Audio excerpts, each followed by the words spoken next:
वीर समर्थ गणाधीश जो ईश सर्वा गुणांचा मुळारंभ आरंभ तो निर्गुणाचा नमो शारदा मूळ चत्वार वाचा गमो पंथ अनंत या राघवाचा श्रीराम मला वाटते अंतरी त्वा वसावे तुझ्या दासबोधासी त्वा बोधवावे अपत्या परी पाववी प्रेमग्रासा महाराजया सद्गुरु रामदासा आदिनारायणं विष्णुं ब्रह्मानं च वसिष्ठकं श्रीरामं मारुतिं वन्दे रामदासं च श्रीधरं नमः शान्ताय दिव्याय सत्यधर्मस्वरूपिणे स्वानन्दामृततृप्ताय श्रीधराय नमो नमः। जय जय रघुवीर समर्थ।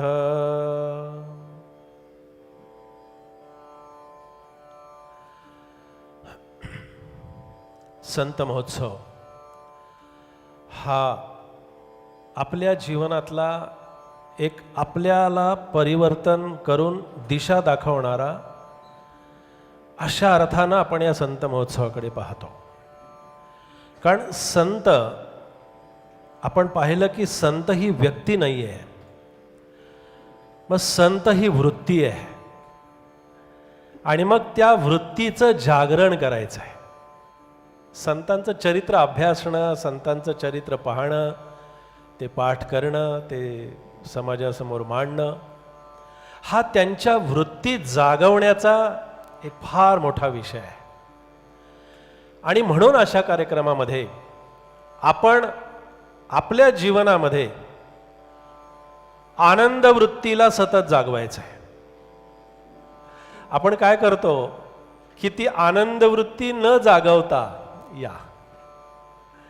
ती आनंद वृत्ती न जागवता त्या आनंद वृत्तीकडे एक दुःखी नजरेनं, अशांती मुद्रेनं आपण त्याच्याकडे पाहत असतो। मग ही अशांती वृत्ती, हे दुःख, हे अनित्य अशा प्रकारचं जे काही आहे ते दूर सारावं म्हणून दीपावली असते, वेगवेगळे सण असतात, वेगवेगळे उत्सव असतात, वेगवेगळे आपल्या भारतीय परंपरेमध्ये वेगवेगळ्या प्रकारचे सण उत्सव हे कशासाठी आहेत? आता दीपावली आली आहे, सर्वांना अगदी आता शुभेच्छाचा वर्षाव आपल्यावरती पडेल। व्हॉट्सॲपवरती तर काही विचारू नका, आता फुलं, माळा, फटाके, यंत्र वा सगळं त्याच्यामध्ये येणार। रात्रंदिवस मेसेज, ह्या फटाक्यांना विरोध असला तरी मेसेजचे फटाके वाजत राहणार आहेत सारखे। पण हे कशासाठी आहे? हे का सांगितलं? हे का करायचं? कुठेतरी आपल्याला त्याची अंतःकरणामध्ये त्याची जाणीव असली पाहिजे। याचं एकमेव कारण आपल्याला सांगतो, याची एकमेव आपल्याला अनुभूती अशी सांगावीशी वाटते की हे सगळे उत्सव, सगळे सण, सगळी पर्व ही जी आहेत आणि असतात ती केवळ आपल्यातला, अंतःकरणातला, अंतरात्म्यातला आनंद जागवण्यासाठी असतात।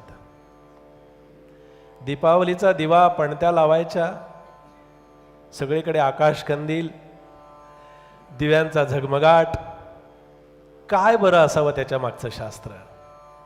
काय असावी त्याच्या मागची भूमिका? अरे हे सगळे बाहेरचे दिवे जे बघतोस ना, हे बाहेरचे दिवे आता हा कार्यक्रम संपला की मालवले जाणार आहेत, का असेच राहणार आहेत? हे दिवे मालवले जाणार आहेत. नव्हे नव्हे हे दिवे कार्यक्रमाच्या वेळी लावावे लागले. बरोबर ना? दिवे लावल्याशिवाय लागले का? दिवे लावायला सांगावं लागत नाही. हसावं थोडस, खळखळून हसा. आणि ना असा फार गंभीर होऊन बघा नका. आधीचा विषय इतका सुंदर झालाय आणि मला ते इतकं छान खाद्य मिळालंय. मला सांगायला मला इतका छान विषय मिळाला. काय असतं, आम्ही बोलायला बसलो ना की बोलतच खूप काही काही ठरवलेलं असतं, पण आधीच्या कार्यक्रमाचं जे काही आहे ना ते सगळं आमच्यामध्ये असं येतं आणि मग तोच विषय पुढे सुरू होतो.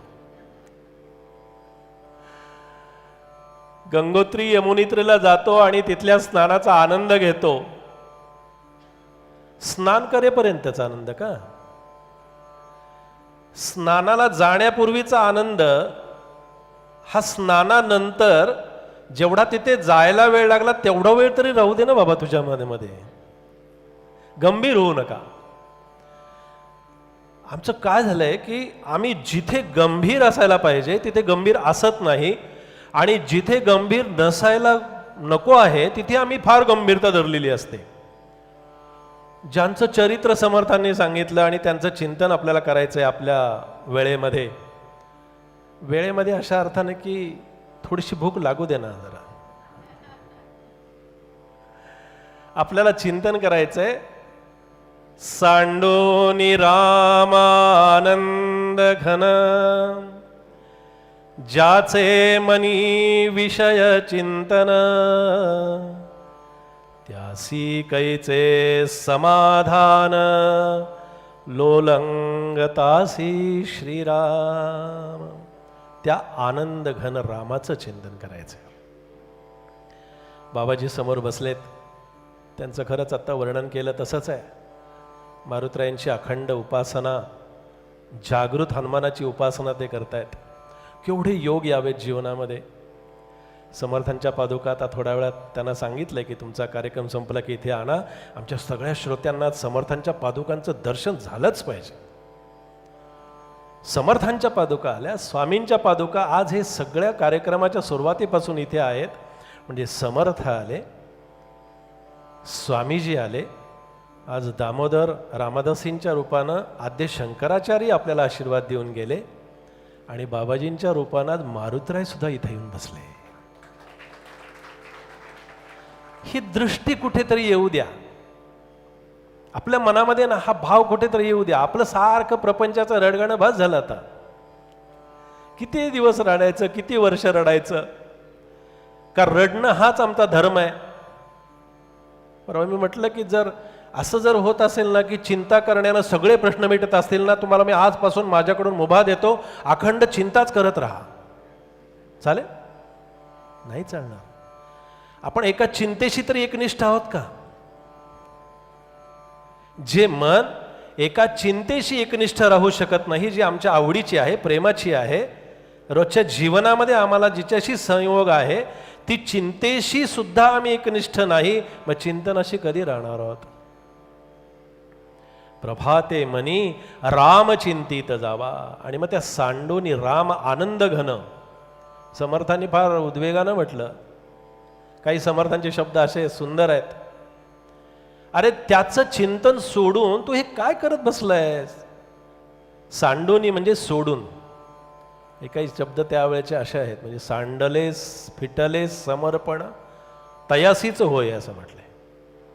म्हणजे सांडणं म्हणजे सोडून देणं. का बरं तू रामाचं चिंतन सोडतोयस? लक्षात ठेवा, निखळ आनंद ज्या ठिकाणी आहे आणि त्या निखळ आनंदाच्या ठिकाणी आमची वृत्ती तद्रूप होत नाही तोपर्यंत आम्हाला खरं रामाचं दर्शन होऊ शकत नाही.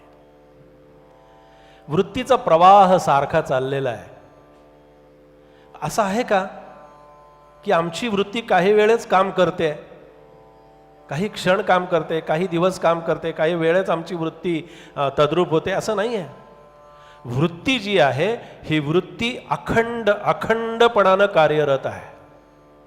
अरे जागेपणी तर आहेच आहे, पण झोपेत पण आहे. झोपेत सुद्धा अनेक प्रकारच्या वृत्ती आहेत.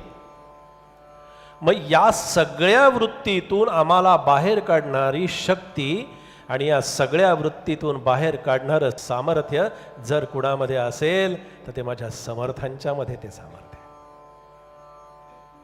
दासबोध ग्रंथ लिहिला आणि या दासबोध ग्रंथ म्हणजे व्यवहार वेद म्हणून समाजासमोर ठेवला. मला लोक विचारतात, अहो घरामध्ये वृद्धी आहे, घरामध्ये पावित्र्य नाही आहे, घरामध्ये मांगल्य नाही आहे, घरामध्ये अशुची आहे, दासबोध वाचायचं की नाही? म्हटलं ह्या सगळ्या अशुची आणि अशुद्धता घालवण्यासाठीच जर समर्थांनी दासबोध लिहिलाय तर तो आधी वाचा, पहिल्यांदा तो दासबोध वाचा. ज्ञानप्रधान अशा प्रकारचा ग्रंथ आहे. पारायणाची संकल्पना वेगळी आहे. पारायणाचे संकल्प असतील, गुरुचरित्र आहे, सप्तशती आहे, शास्त्राप्रमाणे त्याचे विधी आहेत, त्याचे नियम आहेत. पण दासबोध ग्रंथ आणि रामनाम मंत्र हा जर आम्हाला शुद्धतेसाठी सांगितला, आम्हाला पावित्र्यासाठी सांगितला, आम्हाला मांगल्य आमच्यामध्ये निर्माण करणारा, तो राम बघण्यासाठी आम्हाला सक्षम करण्यासाठी रामाची योजना, रामरायांची योजना. आणि जे दैवत समर्थांनी आपल्या समोर ठेवलं ते खरोखरीच आनंदाचा कंद असणारे गोंदवलेकर महाराज सांगतात, त्या रामाचं दैवत आमच्या समोर ठेवलं. कशासाठी ठेवलं? आम्ही सारखे अशी मरगळलेले, आमच्या वृत्तीवर असं मालिन्य आलेलं. आता ऐकलं ना किती सुंदर. अरे केवढा मोठा निश्चयी पुरुष, केवढा मोठा निश्चयी माणूस म्हणून मी जन्माला आलो आणि मी असा कुठेतरी असा विकलांग होऊन आणि असा प्रकारच्या मालिन्यतेमध्ये आणि आलस्यामध्ये माझं शरीर आणि माझं जीवन त्याच्यामध्ये सगळं व्यतीत करतोय, सगळं खर्च करतोय. म्हणून समर्थांचं जे वचन आहे की सामर्थ्य आहे चळवळीचे, जो जो करील तयाचे, परंतु तेथे भगवंताचे अधिष्ठान पाहिजे. आणि ते अधिष्ठान समर्थांनी रामरायांचं ठेवलं. रामाचं अधिष्ठान अशासाठी की राम ही केवळ मूर्ती, केवळ प्रतिमा, केवळ एक अशा प्रकारचं शिल्प, केवळ अशा प्रकारची एक राम ही काहीतरी एक अशा प्रकारची एक धारणा. राम हे काय आहेत, राम कोण आहेत? तर समर्थाने ठिकठिकाणी सांगून ठेवलं की राम हा आमच्या अंतरात्म्यातला आणि अंतःकरणातलं ते चैतन्य आहे. आणि त्या चैतन्याची अनुभूती आपल्याला घ्यायची आहे. त्या चैतन्याच्या काय त्या अवतार कार्यामध्ये कमतरता होती? कशाची होती? कुठलीही कमतरता नव्हती. सर्वार्थानं सामर्थ्य संपन्न असणारं दैवत प्रभू रामचंद्र ज्या आपण त्या देवतेकडे पाहतो, किती लीनता आहे. चित्रकूट पर्वतावरती रामरायांचा प्रवास जेव्हा सुरू आहे आणि चित्रकूट पर्वतावरती प्रवास करत असताना वाल्मिकींची त्यांची भेट झाली. भेट झाल्यानंतर रामरायांनी वाल्मिकींना असं विचारावं, महर्षी आम्ही कुठे राहू, कुठे वास्तव्य करू? एक सामर्थ्य संपन्न असणार राम नावाचं चैतन्य, राम प्रत्यक्ष वाल्मिकींना विचारतायत, मी कुठे राहू, कुठे वास्तव्य करू? वाल्मिकींनी एका शब्दात त्यांना असं विचारलं रामरायांना की रामा, तू कुठे नाहीस ते आधी मला सांग आणि तिथे राहा. म्हणून समर्थांनी असं म्हटलं की नभी वावरे जो अणु रेणू काही, रिता ठावया राघवे वीण नाही. असा राम, अशी रामाची विभूती. राम हे अंतःकरणातलं अंतरात्म्यातलं चैतन्य आहे. राम ही अंतःकरणातली सुप्तावस्थेतली शक्ती आहे. राम हे आमच्यातलं खऱ्या अर्थानं असणारं सामर्थ्य संपन्न आणि आम्हाला आनंदाची अखंड अखंड अनुभूती देणारं एक असं चैतन्य आमच्या मध्ये सतत वावरत आहे. फक्त त्या चैतन्याची अनुभूती घेण्यासाठी, त्या चैतन्याचा आविष्कार आमच्यामध्ये निर्माण होत असतो, पण त्या आविष्काराचं दर्शन घेण्यासाठी आमची दृष्टी अपुरी पडते, आमची शक्ती अपुरी पडते. ती का पडते? त्याचं कारण असं की आमच्यामध्ये असणारी उपास्यता जी आहे, उपासना जी आहे, ती उपासना कुठेतरी कमी पडते. आणि ज्या उपासनेबद्दल समर्थांनी म्हणावं, उपासनेचा मोठा आश्रयो, उपासनेविण निराश्रयो, आणि उदंड केले तरी तो जयो प्राप्त नाही. जेव्हा तुम्हाला सांगतो की मनःशांतीसाठी अन्य काही करायची आवश्यकता नाही, मनःशांती जर अखंड मिळवायची असेल तर अखंड भगवंताचं अनुसंधान ठेवा. अनेक लोक विचारतात की संसारामध्ये आम्ही गुरफटलेलो आहोत, संसार व्यथेनं आम्ही पेडलेलो आहोत. मग संसाराची आसक्ती आणि संसारातली दुःख गळून केव्हा पडतील?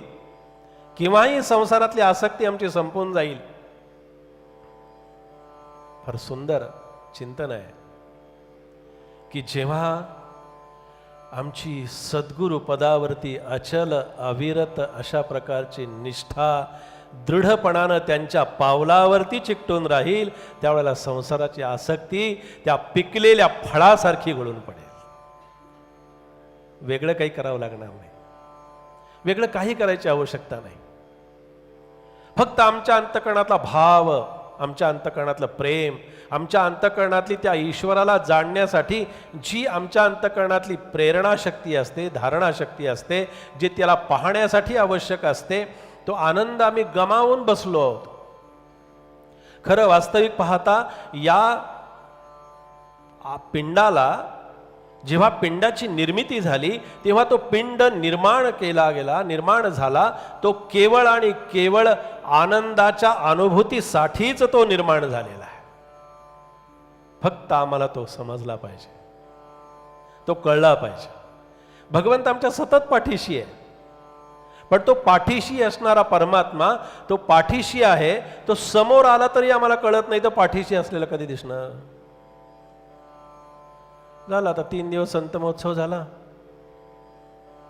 उद्यापासून ग्राउंडवरती किंवा अन्य कुठल्या बागा बघा, बागा बघा, बाबा कुठे जायचं, कुठे राहायचं, कुठे काय. जेव्हा हा एक तुम्ही चिंतन अशासाठी करा की अशा नियोजनामध्ये, अशा संत महोत्सवामध्ये, संत कार्यामध्ये, संत विचारांच्या मध्ये आपलं पूर्वजन्मीचं, आपलं पूर्वकर्म चांगलं आहे असं कधी समजावं, ज्यावेळी आयुष्यामध्ये, जीवनामध्ये अशा प्रकारच्या सत्श्रवणाचे, सच्चिंतनाचे आणि सद्ग्रंथ वाचण्याचे जेव्हा जीवनामध्ये योग येतात, तेव्हा असं समजावं आमचं भाग्य पराकोटीला गेलेलं आहे.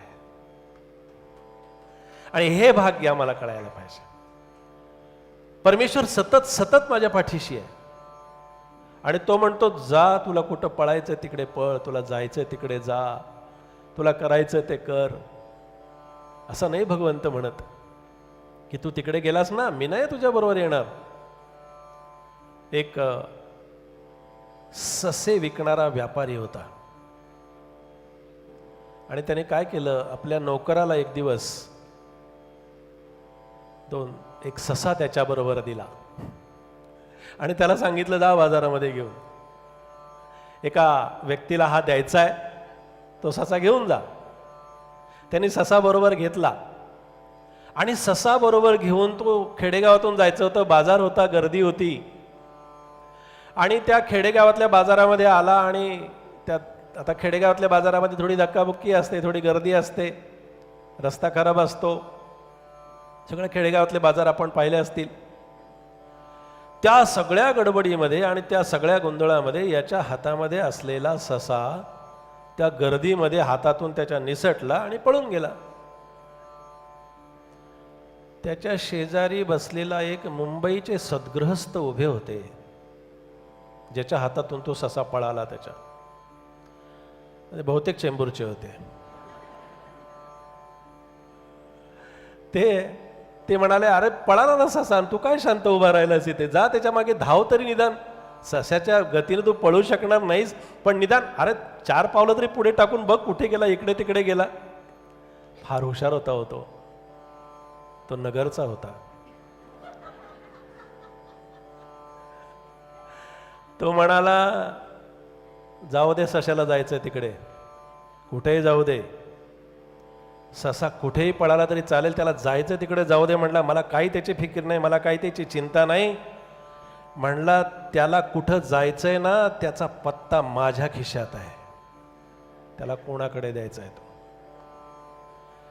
परमेश्वर म्हणतो जगामध्ये तुला कुठं पळायचं तिकडे पळ, तुला जायचंय तिकडे जा, पण तुला जिथे पोहोचवायचंय तो पत्ता माझ्या खिशात आहे, लक्षात ठेवा.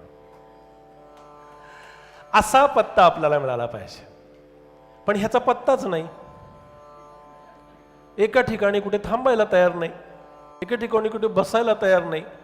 अहो नेहमी लोक म्हणतात का बुवा थोडं असं काहीतरी साधन सांगा, अशी काहीतरी उपासना सांगा की आम्हाला ती केली की आम्हाला प्रपंचातलं काही सुखदुःख फारशी हे होणार नाही, तर आम्हाला काही त्रास होणार नाही, आम्हाला काही टेन्शन होणार नाही, आम्हाला काही येणार नाही. मी त्यांना गमतीनं वाक्य सांगत असतो. स्वामी माधवनाथांचं वाक्य आहे ते. स्वामी माधवनाथ नेहमी म्हणायचे त्यांच्या प्रवचनामध्ये, आम्ही त्यांच्या ऐकायला बसायचो प्रवचनात. ते म्हणायचे सासू आणि सून आई आणि मुलीसारखी ज्या दिवशी वागायला लागेल त्या दिवशी आमची ध्यानकेंद्र बंद पडतील. हे काही केल्यानं होतं असं नाही. मनामध्ये दुसऱ्याचं वाईट चिंतन करण्याची वृत्ती जेव्हा आम्ही संपवायला लागतो ना, तेव्हा आम्ही आनंदाच्या जवळ जायला लागतो. दुसऱ्याचं वाईट चिंतन करण्याची वृत्ती जोपर्यंत आमच्यामध्ये आहे तोपर्यंत वाईट चिंतन केल्यानं आम्हाला कधीही समाधान आणि कधीही आनंद मिळणार नाही. म्हणून हा मनाचा संघर्ष आम्हाला संपवायचा आहे. यूट्यूबला हे मनाच्या श्लोकाचं हे अशा प्रकारचं चिंतन व्हावं म्हणून आपण ते सुरू केले की मनाचे श्लोक साधे मनाचे श्लोक आहेत, पण त्या मनाच्या श्लोकामध्ये एवढा गर्भित अर्थ आहे, एवढं सगळं चिंतन त्याच्यामध्ये सांगितलेलं आहे. आणि मी त्याचं थोडंसं चिंतन आणि अभ्यास करताना असं पाहिलं की आपल्याला ईश्वराची अनुभूती घेण्यासाठी आणि ईश्वराचं प्रत्यक्ष दर्शन घेण्यासाठी परमेश्वरानं या मनुष्य देहामध्ये, या नरदेहामध्ये कुठल्याही प्रकारची त्रुटी आणि कमतरता ठेवलेली नाही. आणि सगळ्यात मोठे ईश्वराचे आभार असतील तर हे आहेत, सगळ्यात मोठे ईश्वराचे उपकार असतील तर हे आहेत की त्या ईश्वराला पाहण्यासाठी आणि त्याची अनुभूती घेण्यासाठी या प्रत्येक पुरुष असेल, स्त्री असेल, बालक असेल, कोणी असेल, त्याच्यामध्ये कुठल्याही प्रकारची कमतरता ठेवलेली नाही. हा ईश्वराचा आमच्यावरती सर्वात मोठा आशीर्वाद आहे. आम्ही कधी पाहतो त्या आशीर्वादाकडे या पद्धतीनं? कधीच पाहत नाही. आमचा सांभाळ करणारा तो आहे. असं नुसतं प्रवचनात ऐकायचं आणि इथलं बसल्यानंतर तेवढ्यापुरतं मन तयार करायचं आणि परत पायऱ्या उतरतानाच सगळं विसरू. अहो सगळं खरं आहे हो, पण ते प्रत्यक्ष कसं आणायचं, प्रत्यक्ष कसं उतरवायचं? उद्या सकाळी उठलं की ऑफिस आहे, सोमवार सकाळचं लगे काय सांगावं. लोक इथं प्रवचनाला बसल्या बसल्या बाबा उद्याचं चिंतन करून ठेवतात इथेच. आणि एवढी शांतता घरात कुठे आहे? नाही आहे घरात एवढी शांतता. शांत वृत्तीमध्ये जर माणूस प्रवचनामध्ये उद्याचं चिंतन करू शकतो, तर अखंड वृत्ती जर त्या चिंतनामध्ये ठेवली तर माझ्या रामाचं दर्शन का नाही घडणार आपल्याला? राम म्हणजे असं कुठं प्रतिकात्मक अशा प्रकारचा राम आहे का? आपल्याला तो चैतन्य घन, आनंद घन राम कळावा म्हणून या व्यवस्था आहेत.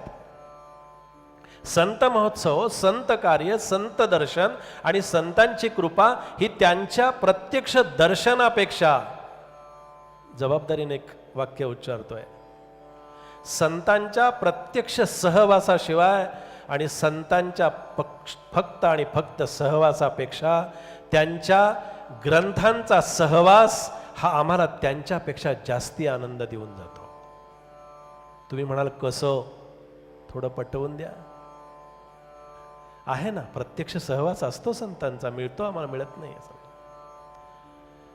पण संत सुद्धा सांगतात आम्ही सांगतो तसं करा, आम्ही करतो तसं करायच्या भानगडीत पडू नका.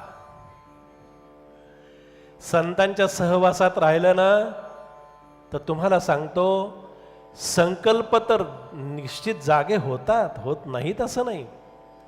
पण संतांच्या सहवासामध्ये संकल्पापेक्षा विकल्पाचंही प्रमाण जास्ती असतं.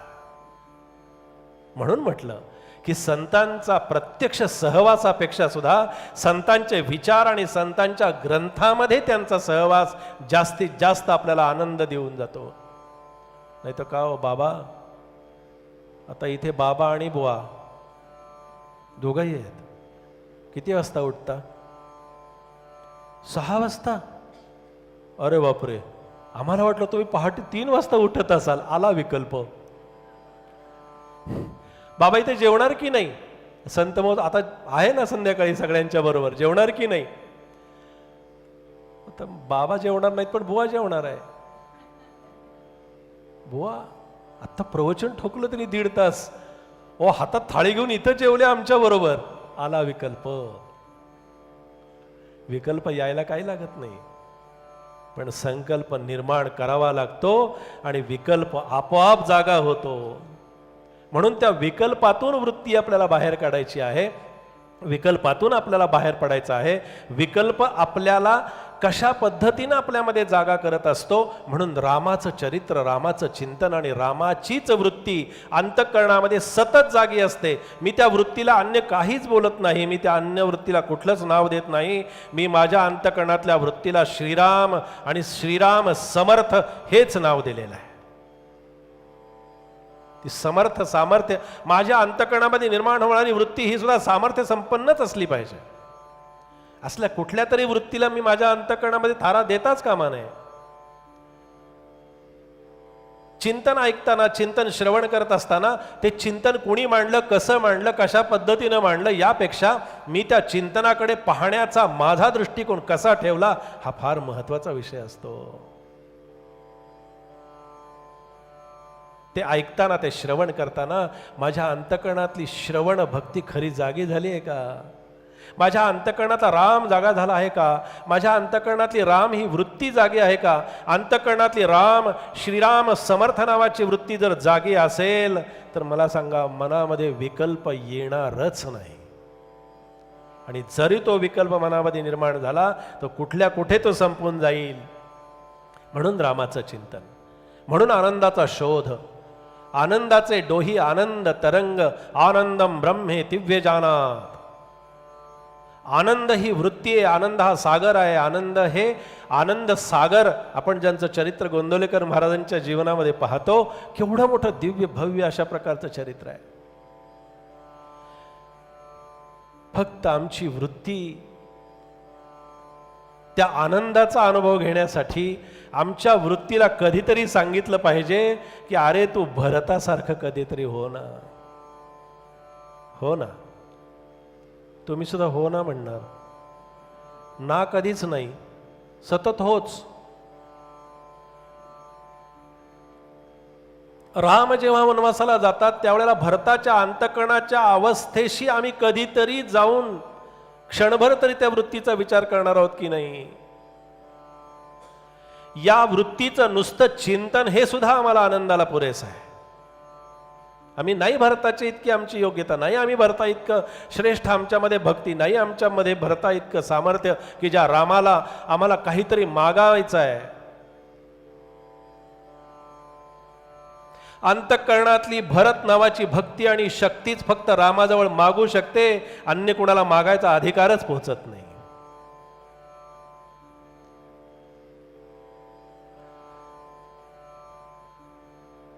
रामाने जेव्हा विचारलं भरताला वनवासाला निघायच्या वेळेला, तू हे सगळं राज्य सांभाळ, अरे मी तुझ्या बरोबरच आहे, तुझ्याशिवाय मी राहू शकत नाही, असं देवानं भक्ताला म्हणायला पाहिजे. म्हणतो देव, पण त्याची भक्त कधी ती वेळच येऊ देत नाही.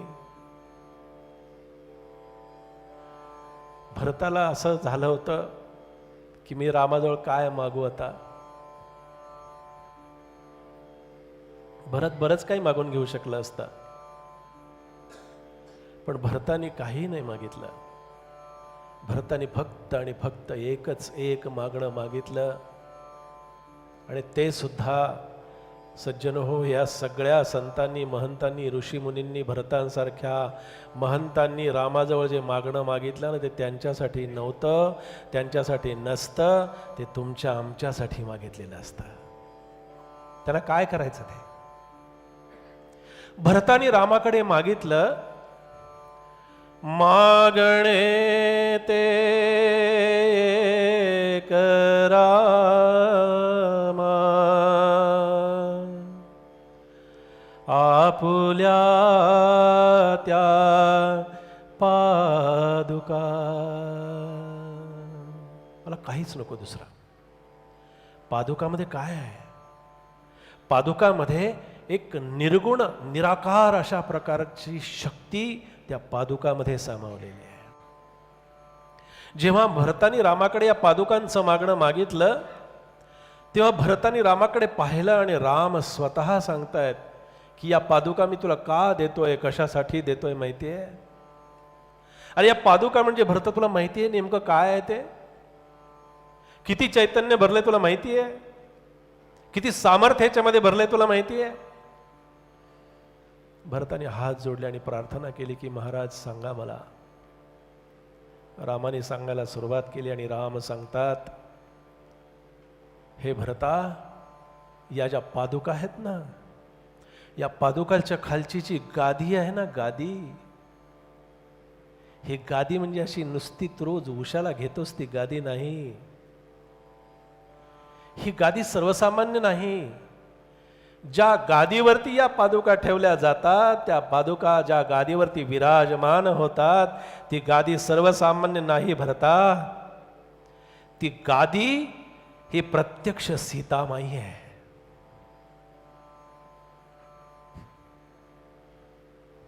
एवढं ऐकलं आणि ऐकल्यानंतर भरताचं अंतकण भरून आलं. राम म्हणतात, ऐक तुला आणखीन सांगणार आहे. अरे नुसती गादी म्हणजे सीता सांगितली, तुझं अंतकण भरून आलं. त्याच्या पुढे जाऊन तुला सांगतो, त्या ज्या पादुका आणि ती जी पावलं आहेत ना भरता, ती माझी स्वतःची पावलं आहेत. त्याच्या पुढे जाऊन सांगतो, गादी सीता आहे, पावलं स्वतः मी आहे. हे सगळे देव किती एकरूप झालेले असतात. आणि श्रीराम भरतांना सांगतात, त्या पादुकांच्या वरचे जे अंगठे आहेत ना, त्या पादुकांच्या वरचे अंगठे माझा लक्ष्मण आहे. म्हणून कोणत्याही पादुकांच्या वरती नतमस्तक होताना रामरायांची ही वचनं डोळ्यासमोर आणा की पादुका म्हणजे नेमकं काय आहे. पादुका म्हणजे नुसत्या त्या काष्ठाच्या पादुका नाही, त्या केवळ पादुका म्हणून असत नाहीत, केवळ दर्शनासाठीची ती व्यवस्था असे नाही, तर पादुका ज्या ठिकाणी जातात त्या ठिकाणी ते निर्गुण परमात्मा आपल्यासाठी साकार होऊन आपल्या दर्शनासाठी आपल्यासमोर उभा राहतो. आणि म्हणून आनंद घन असणाऱ्या रामाचं चिंतन, समर्थांनी असं सांगितलं की या अशा रामाला सोडून, अरे जो घनश्याम हा राम लावण्य रूपी आहे, महाधीर गंभीर पूर्ण प्रतापी आहे, आणि तो सर्वसामान्य नाही, करी संकटी सेवकाचा कुढावा. आणि म्हणून तुला सांगतोय, प्रभाते मनी रामचिंतित जावा. उगीच नाही सांगितलं. रामाचं चित्र डोळ्यासमोर आणा, रामाचं चरित्र डोळ्यासमोर आणा. राम हे पूर्ण अशा प्रकारचं अवतार कार्य आपल्यासमोर उभं राहतं आणि रामाच्या भव्य दिव्य अशा प्रकारच्या चरित्रामध्ये आम्ही ज्यावेळेला त्याच्यामध्ये रमून जातो ना, त्यावेळेला आम्हाला खरंच रामाच्या चिंतनामध्ये घडून जाण्यासाठी सुद्धा आम्हाला रामाची कृपा आमच्यामध्ये असली पाहिजे. आणि आम्हाला राम सतत सतत अखंडपणानं आमच्यासमोर दिसला पाहिजे. आणि त्याच्यासाठी जे सांगितलं ते आमच्या सद्गुरु तत्वाचं अखंड चिंतन करायला सांगितलं. सद्गुरु तत्वाचं अखंड चिंतन अंतःकरणामध्ये असणं. सद्गुरू आपल्याला सगळ्या सोयी उपलब्ध करून देतात, सगळं काही दालन खुलं करून देतात, सगळं चिंतन करण्यासाठी आम्हाला मोकळं अगदी असं सुंदर वातावरण तयार करून देतात. पण आमची वृत्ती कुठे तिथे तद्रूप होते. वृत्तीचा मूळ स्वभाव असा आहे की आपण आनंदाचं चिंतन करतो आहोत. वृत्तीचा मूळ स्वभाव असा आहे की वृत्ती ही पहिल्यांदा अधोगामी आहे. आपण पहा, एखादं जर चैतन्य असं काही दिसलं, प्रकाश दिसला, प्रकाशाकडे माणूस एकदम पाहू शकत नाही, खाली अंधाराकडे पाहतो. माणूस जर एखादा तेजपुंज समोर जर दिसला आणि एखादा तेजपुंज अशा प्रकारचं छान व्यक्तिमत्व आपल्या समोर आलं तर त्या व्यक्तिमत्वाच्या चेहऱ्याकडे आपण पाहू शकत नाही, त्याच्या खाली पायाकडे पाहत असतो. वृत्ती ही अधोगामी आहे, पण अधोगामी असलेली वृत्ती काय करते? ही अधोगामी वृत्ती आम्हाला परमार्थापासून दूर घेऊन जाते, आम्हाला आमच्या अध्यात्म चिंतनापासून दूर घेऊन जाते. अधोगामी असणारी वृत्ती काय करते आपल्याला सांगतो. अधोगामी असणारी वृत्ती आमच्या अंतःकरणामध्ये संकल्प निर्माण होण्याऐवजी ती विकल्प निर्माण करते. आमच्या अंतःकरणामध्ये चांगला विचार येण्याच्या ऐवजी काहीतरी वेगळं चिंतन आमच्या समोर मांडत असते. म्हणून सद्गुरू कृपा, सद्गुरू आपल्याला देत असतात. एक शिष्य होता, आपल्याला कंटाळा येऊ नये म्हणून थोडंसं जरा मध्ये मध्ये काहीतरी सांगतो असं जरा, कारण कंटाळा अशाच ठिकाणी येतो. पंखे असतात छान वरती फिरत, थंडगार, शांत बसलेलो असतो, सगळा सगळा सगळा विचार करून इथं झालेला असतो. झाला की नाही? हो म्हणा. आता कशाला काय, संध्याकाळची वेळ आहे, हो म्हणायचं. काय करायचं, इथलं आवरावरी करायची, उद्याचं काय, कोणाचं ह्याचं देणं द्यायचं, त्यानं द्यायचं, ह्याचं भागवायचं, त्याचं भागवायचं, हे करायचं, ते करायचं. झालं, इथं बसून सगळं चिंतन. लिहावं लागत नाही. घरी बसल्यावर हातात कागद पेन घेऊन लिहित बसावं लागतं. इथं लिहायची गरज नाही, इथं कॉम्प्युटर जागा होतो लगेच. कारण वृत्ती एकाग्र झालेली आहे, वृत्ती चिंतनशील झालेली आहे. पण चिंतनशील झालेल्या वृत्तीला कुठेतरी रामाकडे वळवायचं आहे. एक गुरु होते आणि त्यांनी आपल्या शिष्यावरती त्याची साधना बघून, त्याचं चिंतन बघून त्यांना खूप आनंद झाला. आणि एक दिवस त्याला म्हणाले की त्याचा वाढदिवस होता आणि त्याला म्हणाले त्याला काहीतरी द्यायला पाहिजे आता भेट. म्हणून त्या गुरुनी त्याला एक घोडा दिला. पूर्वीच्या काळी असं छान दिलं जायचं काहीतरी. आता वाढदिवसा दिवशी इतकं पॅक केलेलं असतं, जेवढे हलक्यात हलकी वस्तू असते ती जास्तीत जास्त पॅक केलेली असते. बघा आपण एकदा घरी जाऊन, हे भलं मोठं एवढं बॉक्स घरी जाऊन उघडायलाच अर्धा तास. आणि कसं तरी उघडलं, आतमध्ये बघितलं तर फक्त 4 चॉकलेट, कॅडबरी. अहो काही न दिलेलं बरी, कशाला कॅडबरी? वाढदिवसा दिवशी काय द्यायचं? गुरूंनी बघितलं शिष्यानी एवढा मोठा छान साधना करून चांगला मार्ग स्वीकारलाय, चांगलं हे केलंय, त्याला प्रवास करायचा आहे, त्याला इकडे जायचंय, त्याला तीर्थक्षेत्रावर जायचंय. म्हणून गुरूंनी काय केलं की छान एक असा घोडा पाहिला आणि त्याला सांगितलं हा घोडा तुला बक्षीस. घोडा घेतला. पण गुरूंनी सांगितलं होतं की हा घोडा असा असा आहे की हे परमेश्वरा म्हटलं की हा घोडा सुसाट वेगानं धावायला गेला. आणि बिचाऱ्याने तेवढंच लक्षात ठेवलं. पुढचं सांगितलं होतं गुरुनी त्याला, हे परमेश्वरा तुझे आभार व्यक्त करतो असं म्हटलं की तो घोडा थांबेल. गेला विसरून. घोडा दिला, घोड्यावर टाच मारली, मस्तपैकी असा लगाम बिगाम हातामध्ये top top top top top करत घोड्यावरती बसला. घोडा सुसाट वेगानं धावायला लागला. हे परमेश्वरा, हे परमेश्वरा, हे परमेश्वरा. आपलं चाललेलं असतं ना.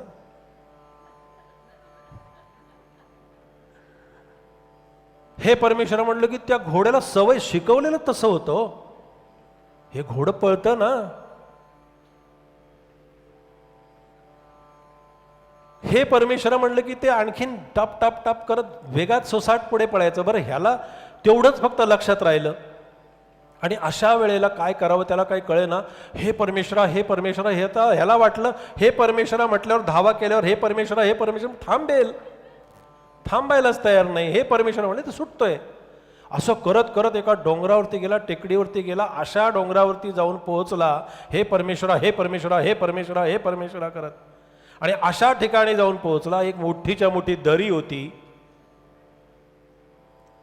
दरीवरती गेला आणि क्षणभर थांबला. विचार केला की काहीतरी आपल्या गुरूंनी सांगितलं होतं ते आपण विसरलेलो आहोत. आता जर म्हटला असता हे परमेश्वरा तर काय झालं असतं. पण दरीच्या टोकावरती गेला आणि सद्गुरूने त्याला स्मरण करून दिलं, बाबा रे, अरे तुला मी हे सांगितलं होतं, त्याचे आभार मान, तो थांबेल. आपल्या जीवनाचा घोडा सुद्धा असाच निघालेला आहे. पण कुठेतरी त्या घोड्याला थांबवण्यासाठी सुद्धा सद्गुरूंनी काहीतरी आपल्याला मंत्र दिलेला असतो की हा घोडा इथे इथे थांबव. पण घोडा थांबायलाच तयार नाही. कुणी वाईट वाटून घेऊ नका, मी आपल्याला नाही म्हणत. म्हणून तुम्हाला सांगतो की अशा देवतेच्या विषयी, सद्गुरूंच्या विषयी सच्चिंतन आपण जेव्हा करतो, सद्ग्रंथ आपण जेव्हा वाचतो, त्या सद्ग्रंथांचं, सत्श्रवणाचं सुंदर अशा प्रकारचं चिंतन आपल्याला जीवनामध्ये, आयुष्यामध्ये. काही लोक मला विचारतात की हो, असा एखादा प्रसंग आमच्या जीवनामध्ये येतो, असं एखादं काहीतरी घडतं म्हणाले, काय करावं अशा वेळेला. अशा वेळेला काय त्या चिंतेतून, त्या टेन्शनमधून, त्या तणावातून आम्हाला थोडंसं बाहेर पडायचं असतं. नेमकं अशा वेळेला काय करावं, मी मला वाटतं बहुतेक परवा सांगितलं, पुन्हा आज नवीन श्रोते बरेच आहेत, मुद्दाम त्यांच्यासाठी सांगतो की अशा वेळेला एकच करावं, आपल्या जीवनामध्ये जे चांगले प्रसंग घडून गेलेले आहेत त्याचं चिंतन त्यावेळेला करावं. असं आहे का हो की आत्ता कोणाचं जेवढं कोणाचं वय असेल, 30, 40, 50, 60, 70 काय जे असेल ते, 50 वर्षाच्या आयुष्यामध्ये, जीवनामध्ये मला चांगलं काही माझ्या जीवनामध्ये घडलंच नाही असं कोणी असेल तर हात वरती करा. करा कोणी असेल तर. कोणीही हात वर करू शकणार नाही. जे काही घडत असतं, जे काही घडवायचं असतं, ते घडणारं, घडवणारं शक्ती केंद्र, हे एक शक्ती आपल्या पाठीशी सदैव असते आणि ती शक्ती हे सगळं कार्य करत असते. त्या शक्तीवरती हे सगळं चाललेलं असतं. तो सांभाळ करणारा तो आहे. एवढं एक जरी आपल्या मनाशी आपण नक्की केलं ना, तरी सुद्धा तुम्हाला सांगतो याच्यापेक्षा अन्य काही वेगळं करावं लागतं असं मला वाटत नाही. परमार्थ तसं पाहायला गेलं तर फार अवघड नाही, फार क्लिष्ट नाही. संतांनी फार सोपा करून ठेवला. रामाजवळ गेला, रामाजवळ उभा राहिला, रामाजवळ मागणं मागितलं. आम्ही जेव्हा रामाजवळ मागणं मागतो तेव्हा काय रामाजवळ मागणं मागतो आणि समर्थांनी काय मागणं मागावं. कोमल वाचा दे रे राम, विमल करणी दे रे राम. नाहीये का कोमलवाणी? नव्हती का? अहो, ज्यांना जन्मतःच रामाने कोमलवाणी दिली होती ते रामाच्याकडे समर्थ कोमलवाणीचं मागणं मागतात. ही कोमलवाणी कशासाठी हवी होती समर्थांना? नव्हती का? होती. कोमलवाणीतूनच हे सगळं जग आणि विश्व निर्माण झालं. ती कोमलवाणी त्यांना कुठून बाहेरून घ्यायची नव्हती, ती स्वतः उपजतच त्यांच्यामध्ये ती वाणी होती. पण या कोमलवाणीचा उपयोग समर्थांनी कशासाठी केला? तर फक्त देशोद्धारासाठी केला, राष्ट्रोद्धारासाठी केला. की रामा, मला घरासमोर जावं लागतं, रामा मला भिक्षा मागावी लागते रे. आणि भिक्षा मागणारे भिक्षा मागायला गेल्यानंतर फार चांगल्या स्थितीमध्ये आणि काही न बोलता, काही न अपमानित करता, काही न कठोर बोलता, सरळपणानं आणि स्वाभाविक सज्जनपणानं भिक्षा घालतातच असं नाही. रामा, अशी जर भिक्षा मला मिळाली नाही आणि माझ्या तोंडून जर एखादा अपशब्द गेला आणि मग जर माझ्याकडून त्याचं मन आणि अंतकण जर दुखावलं गेलं रामा, तर मला खूप यातना होतील रे रामा. आणि त्याचं अंतकण दुखवल्यानंतर रामा, मी त्याचं ते अंतकण दुखवलेलं नसतं, मी पर्यायानं तुझं अंतकण दुखावलेलं असतं. आपण जेव्हा दुसऱ्याला बोलतो, आपण जेव्हा दुसऱ्याचे दोष काढतो, आपण जेव्हा दुसऱ्याला वाईट म्हणतो, तेव्हा ते त्याच्या देहासाठी असत नाही, त्याच्या आत्मतत्वाचा आपण कुठेतरी विचार करावा. देह तर नशिवंत आहे, देहाला वाईट म्हणणारे अनेक लोक आहेत, पण त्या आतमध्ये असणाऱ्या चैतन्य घन, आनंद घन, आत्माराम असणाऱ्या रामाला आपण पर्यायानं त्यालाही गौणत्व दिलेलं असतं. म्हणून रामा, भिक्षेच्या वेळेला मला अशी वाणी मला दे की जी कोमल आहे. आणि मला कुठे भिक्षा मिळेल? धनधान्याची नाही, केवळ पोट भरण्यासाठी नाही, केवळ आर्थिक भिक्षा नाही. रामा, मला या राष्ट्राचा उद्धार तुझ्या कृपेनं मला करायचा असल्यामुळे मला असे फार तेजस्वी आणि तेजपुंज अशा प्रकारचे रामदासी मला निर्माण करायचे आहेत आणि रामदासी मठांची स्थापना मला करायची आहे. त्याच्यासाठी मला असे तेजस्वी, ओजस्वी आणि छान सुसंपन्न असणारे, आता आपण पाहिलं की दामोदरनं किती छान सुंदर विषय मांडला, असे रामदासी मला हवे आहेत. ही भिक्षा समर्थांना हवी आहे. समर्थ भिक्षा मागत होते. प्रत्यही मागणे भिक्षा, मिळाली न मिळो तरी. नित्य नूतन हिंडावे धुंडावे भक्त प्रेमळ, कुग्रामे अथवा नगरे, पहावी घरांची घरे, भिक्षा मेसे लहान तोरे, परीक्षून सोडावी. भिक्षा मागायची म्हणजे काही पोटासाठी नाही, त्याने पुरवलेलं असतं सगळं. आपण ऐकलंय अनेक वेळेला, अन्न वस्त्र निवारा सगळा आधी निर्माण केला. चिमण्या कावळ्यांचा पण, माणसाचा तर केलाच केला. चिमण्या कावळ्यांचा त्यांनी आधी पहिल्यांदा संसार उभा केला, त्याला घरटं करून दिलं, त्याला छानपैकी त्याला राहण्यासाठी अन्न पाण्याची व्यवस्था करून दिली आणि मग चिमणीला जन्माला घातलं, मग कावळा जन्माला आला, मग प्राणी पशुपक्षी जन्माला आले. आणि हे जर पशुपक्षी आणि प्राण्यांच्या बाबतीत असेल तर आपल्यासारख्या मनुष्यासाठी हा विचार केलेला नसेल? नक्की केलेला असतो. पण एकच असावं लागतं की माझा सांभाळ करणारा तो आहे. या निष्ठेशी मी अखंड झोपेतून मला उठून जागा केला तरी मला विचारलं पाहिजे, तुझा सांभाळ करणारा कोण आहे? माझ्या तोंडातून शब्द आले पाहिजेत, माझे समर्थ आणि माझे राम माझा सांभाळ करणार आहेत. झोपेतून उठवलं तरी. इथं असं जागेपणी जरी विचारलं तरी ते यायचं मारामार.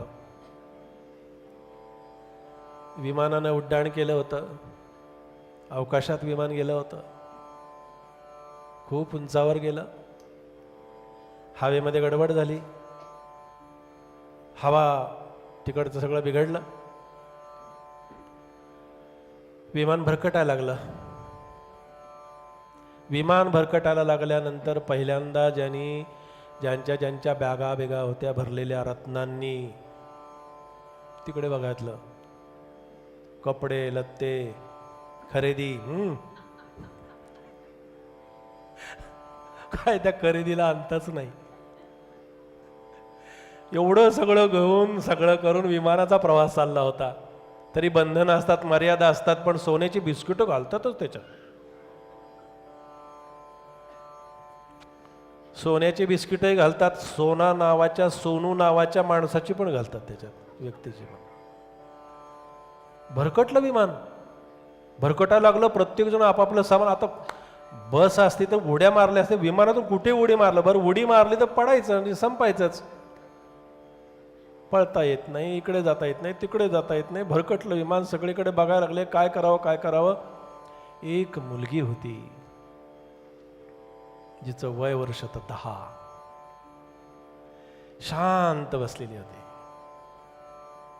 निरागस चेहऱ्यानं. सगळे विमानातली माणसं सामान बॅगा, अरे त्या बॅगा काढून खाली ठेवून करणार का? आहे तिथे राहू दे, बॅलन्स जाईल उगीच.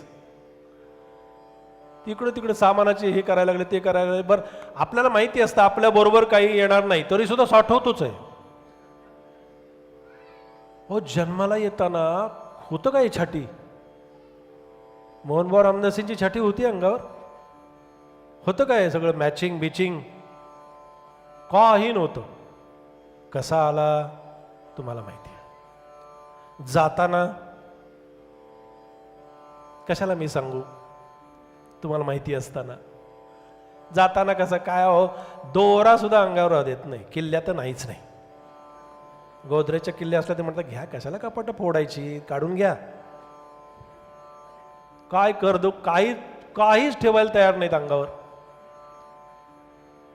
अशा रीतीनं माणूस जन्माला येतो आणि असा जर जातो. अरे किती वेळा पाहिलं, किती पोहोचवायला गेलात ना तुम्ही अनेक वेळा अनेकांना, तिथं बघितलं ना सगळं, तरी सुद्धा परत येताना आपलं आहेच. संपायलाच तयार नाही. आणि म्हणे प्रपंचात सुख पाहिजे आम्हाला.